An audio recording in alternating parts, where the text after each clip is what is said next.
not cooperating. Yeah, I just have to find that. Okay. I got a violation. Okay. So let's talk about water quality, right? When we talk about water quality, we think about water clarity is the first thing we think about.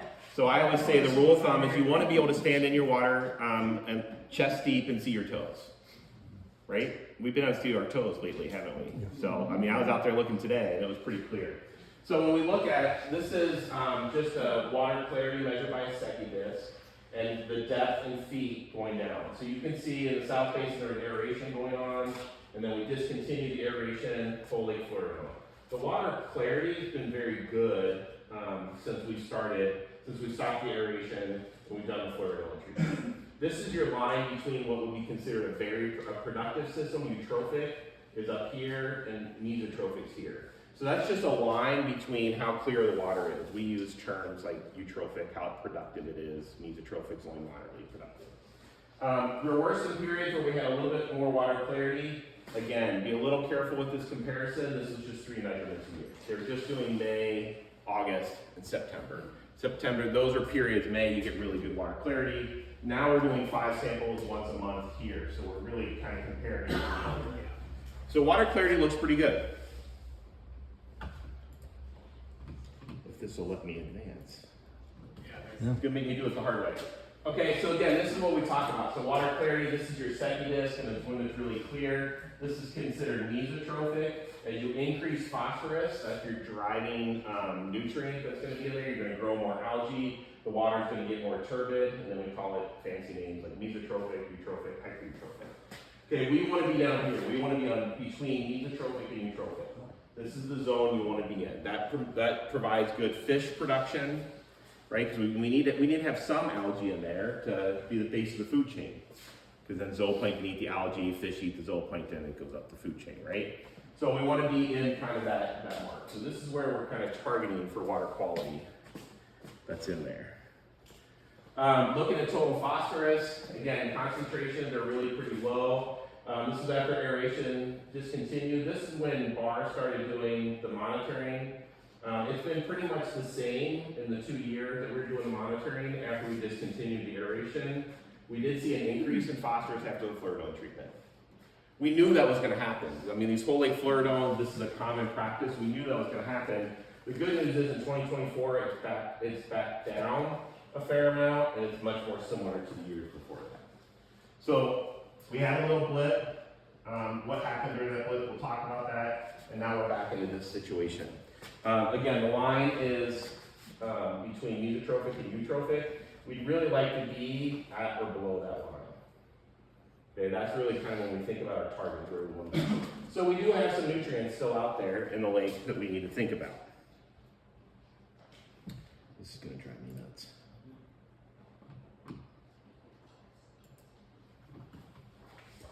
So what does that mean for chlorophyll? Chlorophyll is a measure of how much algal productivity is out there, right? So the more chlorophyll you have, it's going to go in that phosphorus, the greener it got, that's chlorophyll, that's making it green, and the algae that's in there. It's been really low all throughout the monitoring period. And it's been about 2 to 3 micrograms per liter.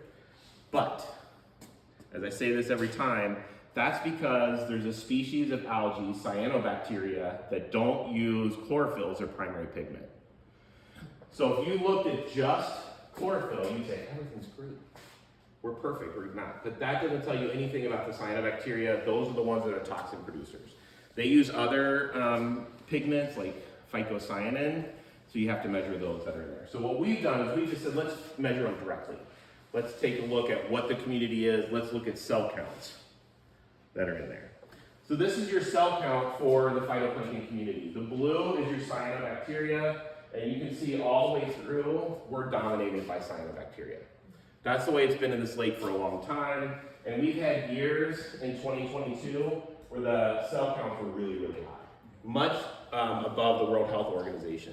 And if you remember, when we were looking at this, we were like, ooh, we got to really think about what's going on in terms of that. Now, there's a few nuances. It's never straightforward. This is all picoplankton, meaning that it's all really small plankton.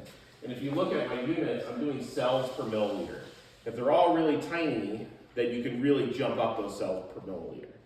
So it wasn't as concerning as I thought. Now, let's get into 2023 It settled down a lot after 2023. This is the Florida year, okay? And now look at where we're at in 2024. We're below the World Health Organization in every sampling event that was July, August, September, right? The other thing that's really nice is when you look at 2024, this was in July, it wasn't cyanobacteria dominated anymore. We actually had some green algae, which is a better food source. That's a really good sign in terms of resetting the water quality in your lake. So, what does this mean? It means that we're shifted away from high cyanobacteria counts and into something much more sustainable.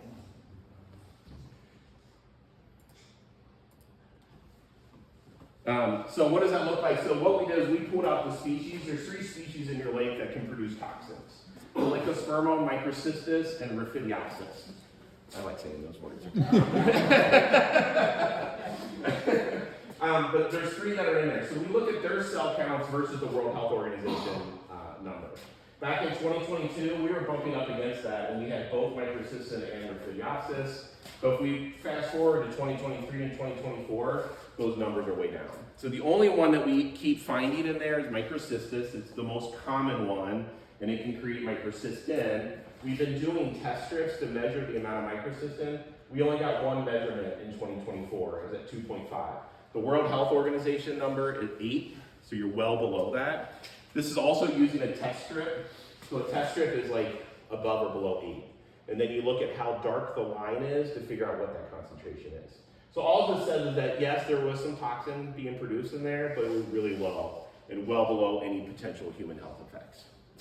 So again, this is really good news to me, is the fact that we were really concerned. There was reports all the way back through from the previous contractor that talked about really high concentrations of microcystis going on in there. So that had us really concerned about what's going on. So we started measuring it using Phycotech out of St. Joseph, and the story has gotten really good. I feel pretty confident that we're not really at danger of a massive kind of toxic event right now. Now, also note that all of these years we were doing aeration.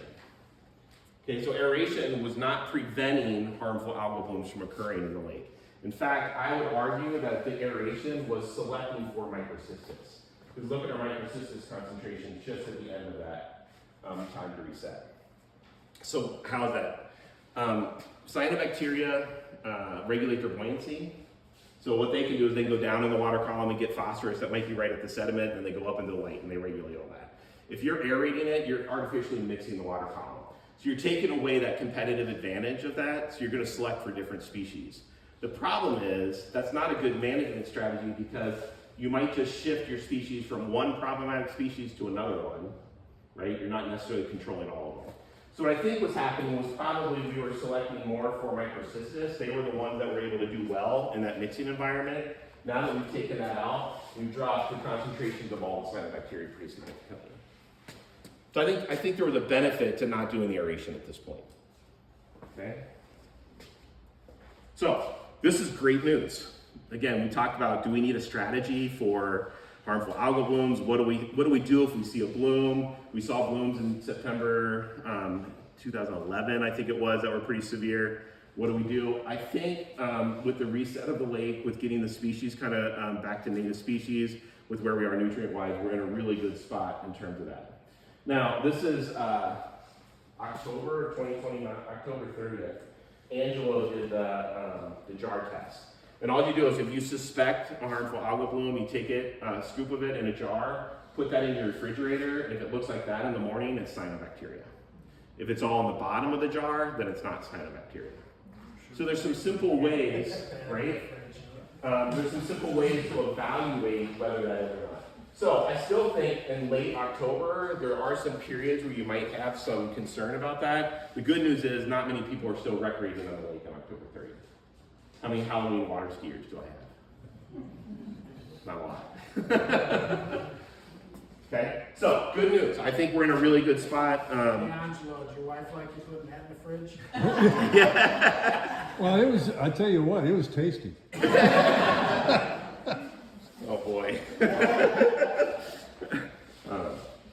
So I think that's good news. I think we're in a good spot. So we talked about, do we need a harmful algal bloom response plan? I think the response plan is really continue monitoring so that we know what we're getting every year like this, so that we understand our data, and then for you all to learn how to identify it, right? If you see what you suspect is a bloom, do this jar test. This costs nothing, right? Do that jar test. Then if we see this, let me know. And then I can contact Phycotech and we can say, go out and sample it. And then we can do the test strip and say, is there any toxin that's in there? And we can coordinate with the state to do that kind of stuff. If we saw continued populations, oh, it's not gonna let me go backwards, is it? If we saw continued populations, if it continued to look like this, if this is what we are looking at moving forward, I'd have a very different story for you. I'd be concerned about the potential for a harmful algal bloom. The fact that it shifted to this, I don't know exactly why, I'll be completely honest, but the fact that we shifted to this means we're in a much better spot. And the fact that I'm seeing things other than cyanobacteria in the lake are really good signs. So I think we're in great shape. Again, we talked about a harmful action bloom plan. I don't know that we need a plan right now. I think what you need to do is work on learning to identify those blooms. There's great videos on Eagle's website you can watch on YouTube. You can watch them at the ILIA meeting together, right? But they talk about how to do a stick test. What does the jar test look like? How do you identify, is this a harmful algal bloom? This is the stick test. Some people think that this filamentous algae is a cyanobacteria. If you put a stick in it and it stays on the stick like that, it's not cyanobacteria. So there are some really easy tools that you guys can use to identify that. And then if you do find something like this, Angela calls me. I get emails like this from Angela and says, what's going on here? Then we can talk about what the response would be at that point. Okay. I know we're talking about a lot. So let's talk about demand draining. So what drives these algal blooms like this? It's nutrients. It's phosphorus. So we have to think about the phosphorus budget for the lake. How much phosphorus is coming? Where is it coming from? So I showed you phosphorus already. We're a little higher than we want to be in terms of regional data that goes in there, but we're not doing too bad. And we're recovering from the fluoride treatment. Those are all good things. However, some nutrient management in the lake, I think, would benefit it. Right? I think if we can find opportunities to reduce phosphorus loading, that would be beneficial for the lake. Well, one of those areas that we've talked a lot about was the man drain. I'm going to skip over that.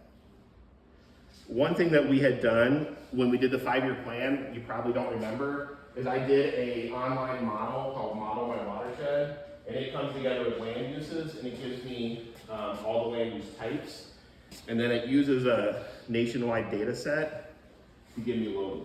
So I actually know that the lake probably receives about 1,000 pounds, just under 1,000 pounds of phosphorus per year. That's your phosphorus budget in a very simplified form. And we know that a lot of it, at least that's the watershed, but a lot of it comes from farm animals in the watershed, from cropland, from subsurface flow, and then a variety of other sources that are smaller from that. But one of those areas that had been really a lot of talk was the man drain, right? Is the man drain delivering a lot of nutrients? Is that causing plant growth in the northern end? Is it causing harmful algal blooms, all those other things? So we went out and did some monitoring on it. We had some challenges with it, which I'll show you. But this is the water quality data from that. And it's a little convoluted. Storm samples are the triangles. Round samples are base flow. Blue is total phosphorus. Orange is orthophosphorus. Total phosphorus is everything phosphorus that's in there, even if it's in a particulate form. Orthophosphorus is in a readily available dissolved form that algae love. That's candy, broccoli, right? Is the best way to describe those two, right? They're gonna go for the candy first, and then they'll get to the broccoli if they have to. Okay, so when we look at the concentrations, this is just a time series for 2023 through 2024. We had some pretty high concentrations coming through there. We had one big storm come through at 200 micrograms per liter. That's a lot. That's really high. So for reference, what I put in here is small streams, median value, this red line here, is about 77 micrograms per liter. And that's just for all of Michigan using small streams like what the man drain would be. So if you look at average across the state, 77, we're averaging somewhere, I think our average is the green line here, so we're averaging about 60 something. So on an average basis, it's not super high, but we are seeing some pretty high storm loads, and what's concerning to me is the higher dissolved or SRP, soluble reactive phosphorus that's going through there. In 2023, we also had some base loads that were over 150 micrograms per liter. That's high. Okay, so that's making us think, okay, let's look at this a little farther. Here is just looking at all the samples that were taken. This is our 2 years of sampling and adding in Eagles and the previous contractor's data all together. And we just sorted it by year, so don't worry about the colors too much, and then we just did it from month through the growing season. Then what's really interesting here is about July through August is when you get most of that high concentration loading coming through there. That's the height of your growing season. That's when your lake is going to be most responsive to nutrient additions that are in there. Okay? Now, why is that? I have some hypotheses, and we'll talk about that in a minute. But so the man drain does deliver nutrients. It's about 30% of your budget, and it does show some troubling signs that I think if you did something in the man drain, it would benefit the lake. Okay? But I want to caveat that for you. This is not a dramatic change to your lake. This is not. We do something in the man drain, we put a filter in, and your lake is going to change the water clarity by 40%. Lakes don't respond that way. Remember, we talked about they respond to load versus concentration. So I want to know how many pounds of phosphorus are coming in versus the concentration that's in there. So what I did, I just did some calcs for you to kind of maybe give you some context to that. So I took the largest storm. It was 2.5 inches of rainfall. It delivered about 20 pounds of phosphorus to your lake. Remember, we had about 1,000 pounds going in there. So it's like 5%, something like that. It would only raise your lake phosphorus by 1.5 micrograms per liter.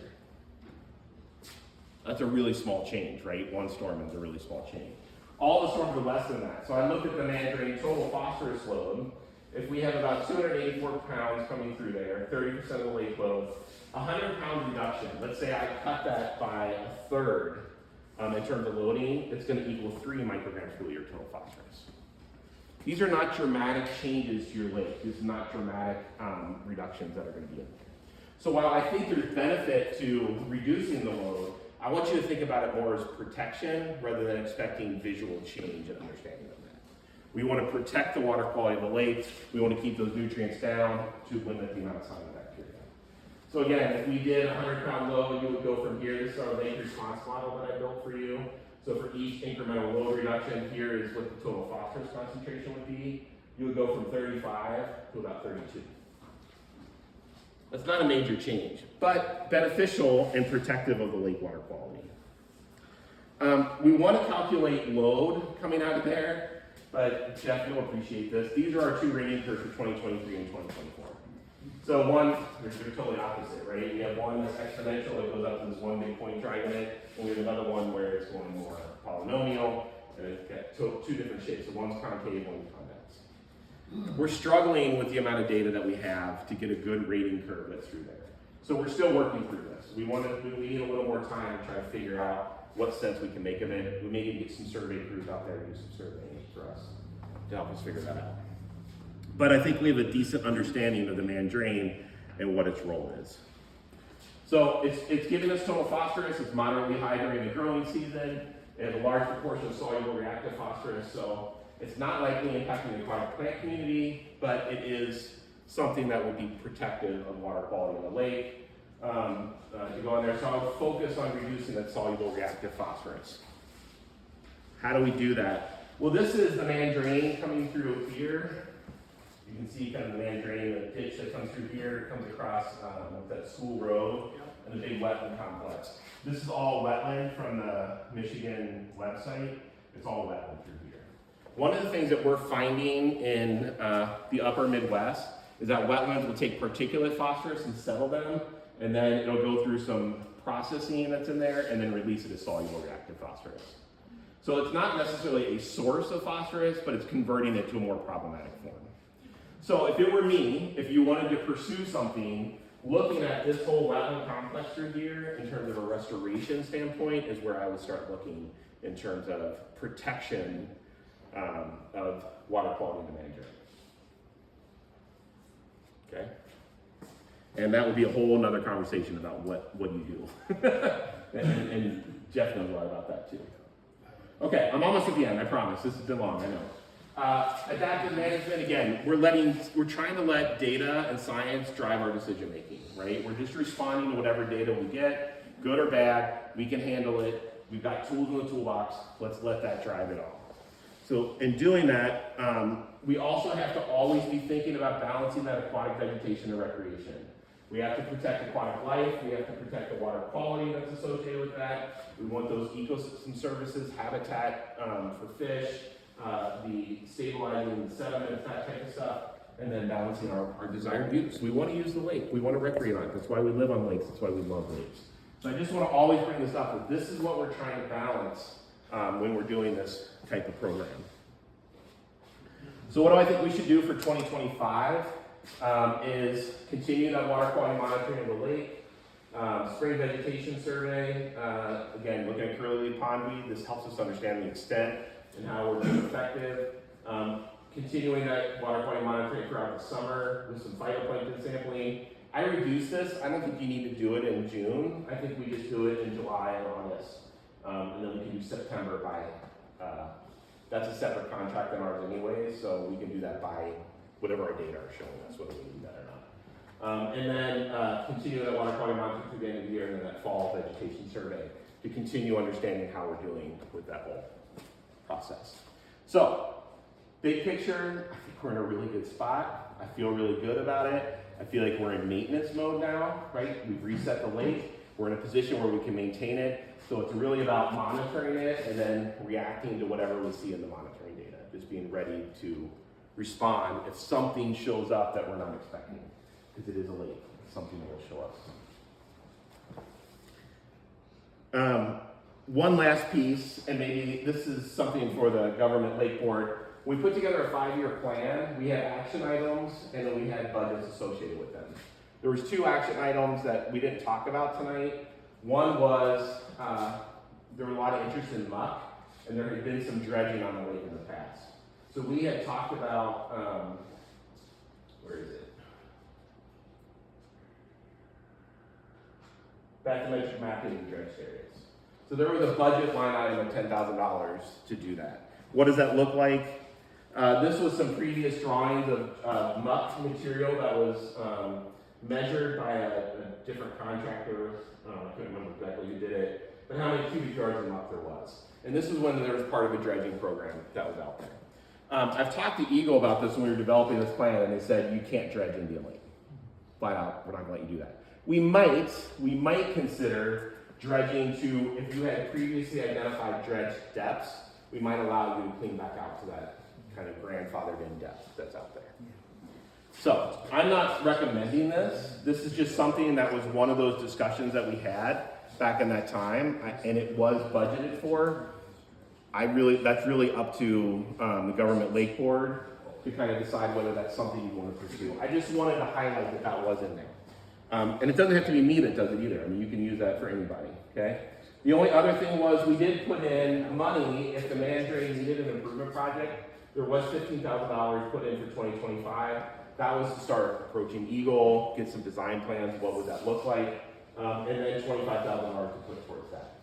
I've heard some questions about how SAD dollars are allowed to be used. I don't know if you know this, Jeff, but I don't know how when you get into watershed projects and it's not an inlink project, how that legally goes either. Yeah, and I gotta research that, that's an old drain and, definition of a county drain is we hold easement and we have a right and responsibility to maintain it. But I gotta be careful with that because I can't start exercising authority where I don't have it, or jurisdiction. That's my big key word. So I wanna think, board members, I wanna think on that a little bit and review the file and see what jurisdiction the drain office does have. But Joe is right, drain commissioner, county drain, governmental lake board, we're on 2 sides of a coin there. We have to be careful on how that could be dovetailed together. I don't definitively have that answer for you, so I would want to proceed slowly on that. And I was just talking to Mick too on the dredging. Yeah. There is a permit category for in previously dredged areas, et cetera, but I would want to proceed very, very slowly on that because things are going well, you know what I mean? Do we want to be careful to rock this boat? There was a lot of complaints. I've been on this lake with some of that dredging that the way it was done and how long it took, it really changed the lake and the fishing, et cetera. I would really want to be careful with that. Yeah. I agree 100%. Like I wouldn't, where the lake is right now, there's a huge risk to water quality in the aquatic plant community and some of those other factors if we start trying to muck around. And how would we know? Not everywhere was dredged. It was, and I don't even think we know where exactly it was dredged. These were like It things. was very poorly, Yeah. keeping was poor. Yeah, whoever didn't want to pay, they didn't dredge in front of it. So there'd be no way to know. Yeah, it'd be tough. And my point was, we just put goals in the plan. One of those was we would assess muck and what the problem is with muck.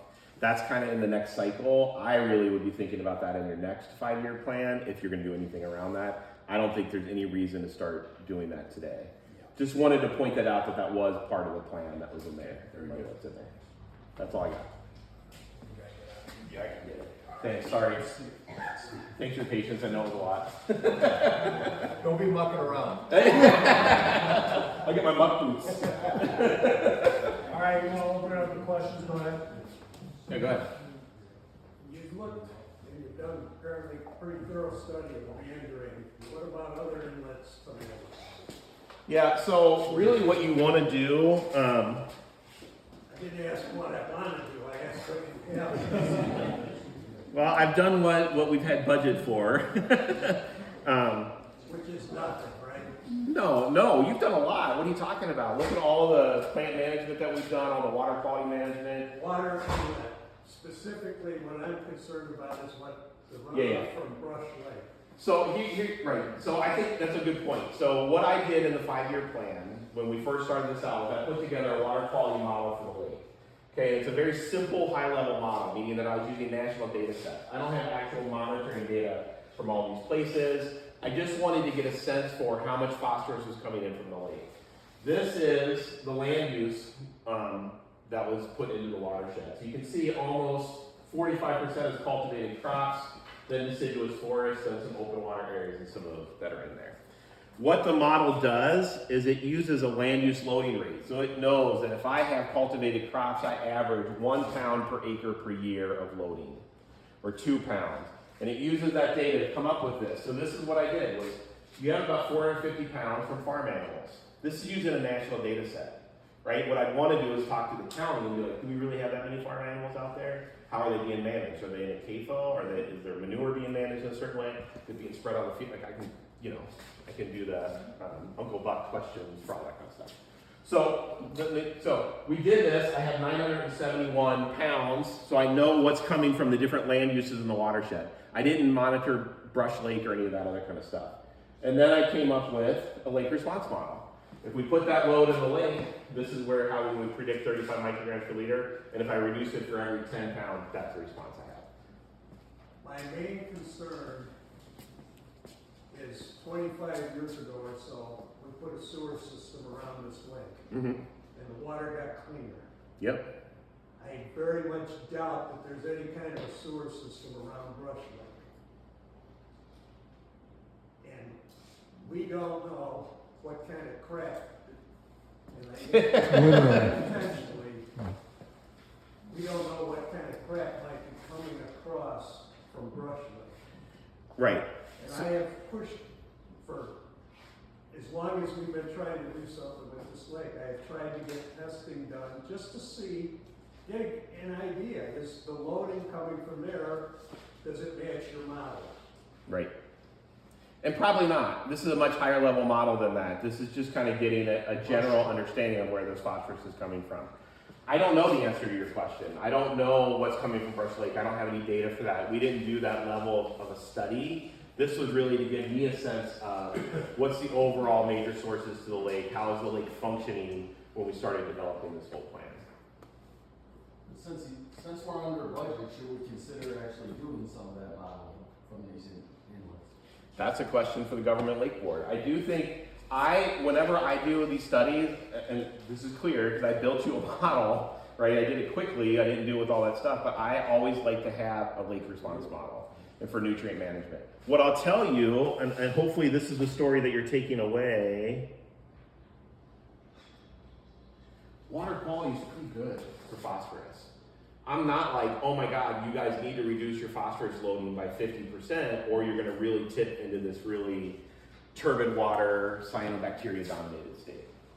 So you're not on this like, I really need to do that. So I want you to think about these as protection activities. So the Brush Lake situation, that'd be a protection. How do we evaluate whether there's phosphorus coming from there, and let's do something, but it's not gonna have a dramatic change on water quality. And you don't need a dramatic change because you're in a pretty good spot. So that's the balance of you do the modeling versus what you need for reductions, or you have like the man drain, there's a potential project there. Or, you know, you can do simple things like, what can I do better on the agricultural fields that are out draining to our lake? You know, but then you have to work with the soil water conservation, some of those other types of groups. And I wonder, you know, I know where he's talking about where Brush Lake comes in over there. And it crosses, it's under Brush Lake Road and right down there, and it's a meandering area with a lot of vegetation in it. And I thought that too, and I walk over there a lot, and I hardly see much flow one way or the other. Sometimes I'll see it flowing from our lake that way. Yeah. You know, and the lakes are the same, they should stay the same level. You know, I mean, Yeah, wouldn't that be surface correct? and subsurface, they pretty much should. Yeah. What Joe's trying to tell you here is that there's no red alarm sounding here to really start to go out and beat the bushes for this. And if you did, you know, now that he's got a brushstroke number of what the loading is, the efforts and what's the payback gonna be? Mhm. That's that Yeah. model, you know what I mean? So we wanna proceed slowly with that because we could, you know, put in a lot of money and effort Yeah. into something that we're really not getting the results. And that's really not a function of this board. We're trying to put the efforts to where we're getting manageable results. Of course, you know, you always want to look at things in a watershed, but we're not getting the alarms are not sounding. Yeah. So I want to caution us to not get going in too many directions. Yeah. And based on your land use, I think the important thing is the low-hanging fruit is looking here in the cropland and the farm animals and see where it is. It's not a Brush Lake, right? I mean, there's no red flag that's raising up there. This is your major part of your load. I'd want to know more about what's going on in the watershed from these sources, because that's where you're going to have the biggest bang for your buck when you talk about projects that you're implementing. Yeah. And as far as the mandrain goes, we were approached, the ILIA was approached 2 weeks ago. They're selling that basin over there, lagoon, whatever you want to call it, on the other side of school. And they want, well, it's their land next to it too, they want like $350,000 for it. And I understand now, and maybe some of you know, that used to be a fishing hole. They used to charge people to fish in there. Can anybody back that up? That was what they say it was. I have heard that, but some guy, like, he wanted to stock that and then charge people to bring in kids to catch fish. Yeah. And then another thing that happened was at one time, a farmer straightened out the stream that comes into the mandrain. They straightened it out rather than it being a meandering stream. And we've been talking about that, you know, as far as wetland restoration or something. Yeah, even in the drain world, we don't do that anymore. We realize the error of our ways. Deepening, widening, and straightening really tends to degrade water quality. The meandering stream that's able to move sediment and deposit in the key locations, it also, for the drain world, becomes a very low maintenance drain. The deepening, widening, and straightening, they just become big sediment sumps that we're constantly digging out. So we stopped all that. But there was a lot of destruction that went on in the 50s. And so, but yeah, we've realized the error of our ways now. But I just want to caution this board, we don't want to get schizophrenic. Yeah. We've got a good thing going. Yeah. And I'm more than happy to look at where I can potentially flex jurisdiction on the man drain if we came up with something. Then I would encourage you now with the 2024 aerials, you might be able to take a little bit of look at what it, Yeah. I'm not into the, I'm gonna look, I'll Yeah. tell you right now, I'm Yeah. gonna look at it, Yeah. so. Yeah, question back? Yeah, I've been told to not put anything on your lawn that has phosphorus in it, so does your data support the stuff on people's lawns as a problem, or it's not much of it? We didn't go to that detail in the modeling. Again, I was looking at a higher level, 50,000 foot view. You're talking about like a 10,000 foot view. In practice, absolutely. Reducing or not putting any phosphorus on your lawn is beneficial to the lake. I didn't calculate how much of the phosphorus load that is to the lake to try to figure out what the benefit that was. There are practices that you can do as a shoreline owner that are just good maintenance practices. Keeping grass clippings out of your lake, the more naturalized shoreline that you have.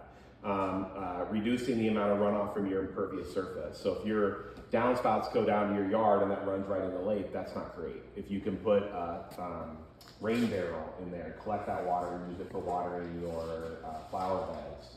These are all practices, and I can give you information. There's websites that can list out all these practices. Those are going to be good practices for the health of your lake.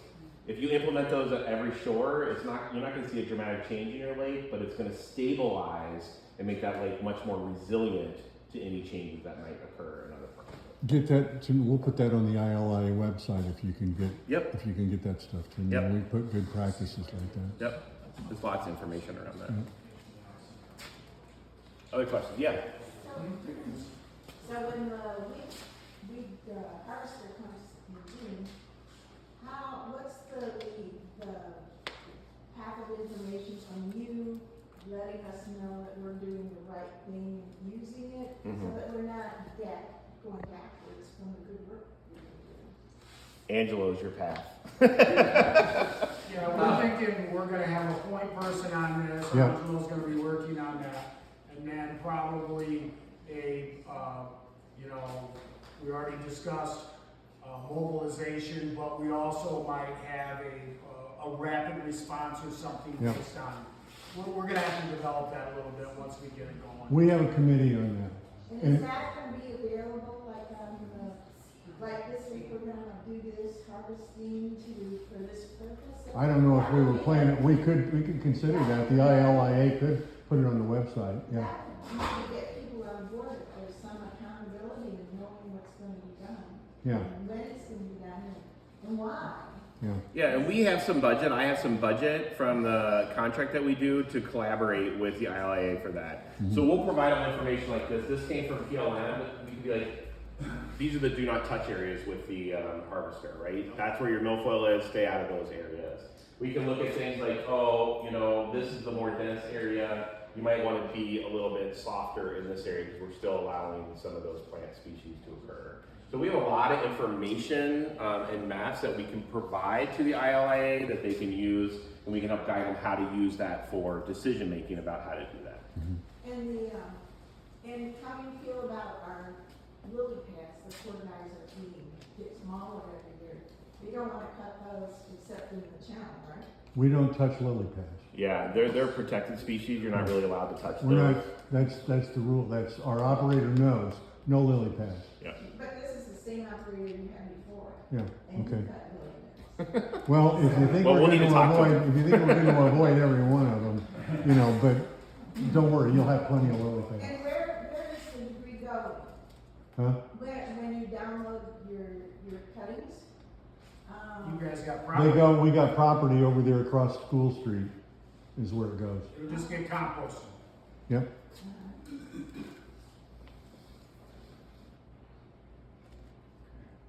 All right? Thank you. Thanks.